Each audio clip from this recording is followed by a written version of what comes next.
This channel does not promote any violence, harmful, or illegal activities. All content provided by this channel is meant for an educational and information purpose only.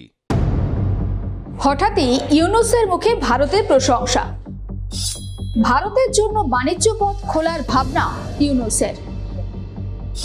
ভারতের সুবিধার্থে আর্থিক কি বললেন ইউনূস?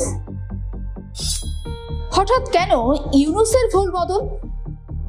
সমস্ত প্রশ্নের উত্তর জানাবো আপনাদের, তবে অবশ্যই নজর রাখতে হবে আর প্লাস নিউজের ডিজিটালে। আচমকাই ভুল বদল বাংলাদেশের প্রধান উপদেষ্টা মোহাম্মদ ইউনূসের। তাহলে কি ভারতের প্রশংসা করতে এবার বাধ্য হলেন তিনি? যে ইউনূস একের পর এক ভারত বিরোধী স্লোগান দিয়েছেন, যে ইউনূস একের পর এক ভারত বিরোধী মন্তব্য করেছেন, কিন্তু এতদিন পর্যন্ত চুপ ছিলেন। আর সেই ইউনূসই কিনা এবার মোদির ভারতকে দরাজ সার্টিফিকেট দিলেন। এই কয়েক মাস আগেই 7 সিস্টার্স দখল করে নেওয়ার হুমকি উঠে এসেছিল বাংলাদেশ থেকে। এবার সেই বাংলাদেশেই ভারতের 7 সিস্টার্সের বাণিজ্য পথ খুলে দেওয়ার কথা বলছেন। কে বলছেন? মোহাম্মদ ইউনূস। বাংলাদেশের উপর দিয়ে ভারতের বাণিজ্য পথ খোলার পক্ষে সওয়াল করলেন মোহাম্মদ ইউনূস।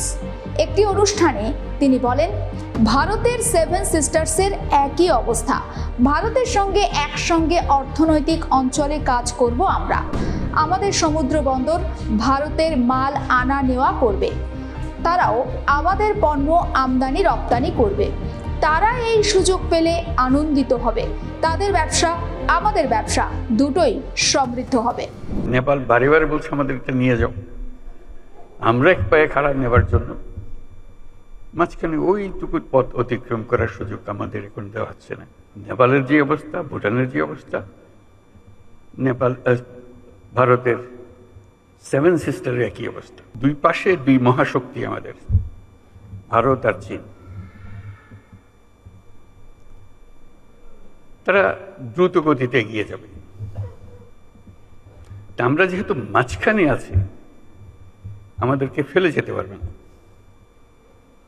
তাদের বাতাসে আমরা উঠতে থাকব।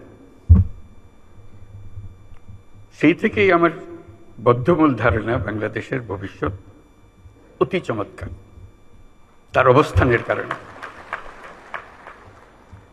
তখন 2 জায়ান্টের কথা বলেছিলাম, 2 মহাশক্তি। এখন আর 2 মহাশক্তির কথা বলি একই সঙ্গে, 4 মহাশক্তি।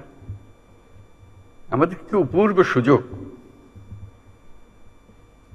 আমাদের সামনেই বিস্তীর্ণ মহাসাগর,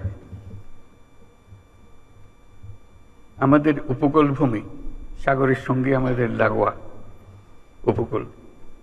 এই একটা মস্ত বড় সুযোগ। পৃথিবীর দরজা আমাদের সামনে খোলা।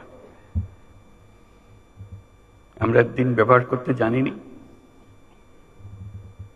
এখন যে মুহূর্তে এটার ব্যবহার শুরু করব, আমাদের অর্থনীতিকে লোহার দড়ি দিয়ে বেঁধে রাখতে পারবে না। আজকে কুমিরা থেকে টেকনাফ পর্যন্ত যে উপকূল ভূমি, সেখানে যদি কাতারে কাতারে সব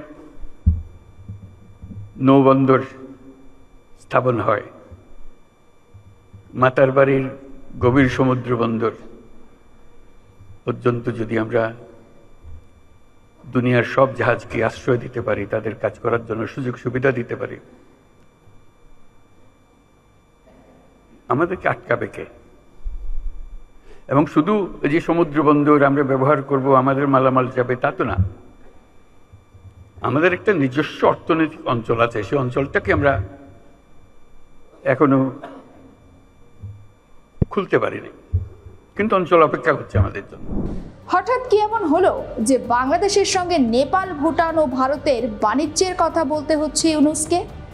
তাও আবার এমন একটা পরিস্থিতিতে যখন আমেরিকার তরফে আর্থিক সাহায্য বন্ধ করে দেওয়া হয়েছে এবং ডোনাল্ড ট্রাম্প খুব জানিয়ে দিয়েছেন যে বাংলাদেশের বিষয়টি মোদি দেখে নেবেন।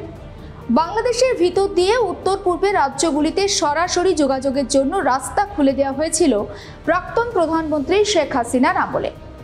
2024-এর অগাস্টে গণ আন্দোলনের মুখে যখন হাসিনা দেশ ছাড়তে বাধ্য হলেন, তখন থেকেই তীব্র ভারত বিরোধিতা তৈরি হয় বাংলাদেশে। এবং সীমান্ত পেরিয়ে বাণিজ্যেও তার প্রভাব পড়ে। প্রায় বন্ধ হয়ে যায় ভিসা। আর এরই মধ্যে ইউনূসের মুখে ভারতের জন্য নরম সুর। মার্কিন অনুদান বন্ধ হয়ে যাওয়ার ফলেই কি তবে ভারতের মুখাপেক্ষী হতে চলেছে বাংলাদেশ? বাটি হাতে ভারতের সামনেই দাঁড়াতে চলেছে মোহাম্মদ ইউনূসের সরকার? সেটা তো সময়ই বলবে।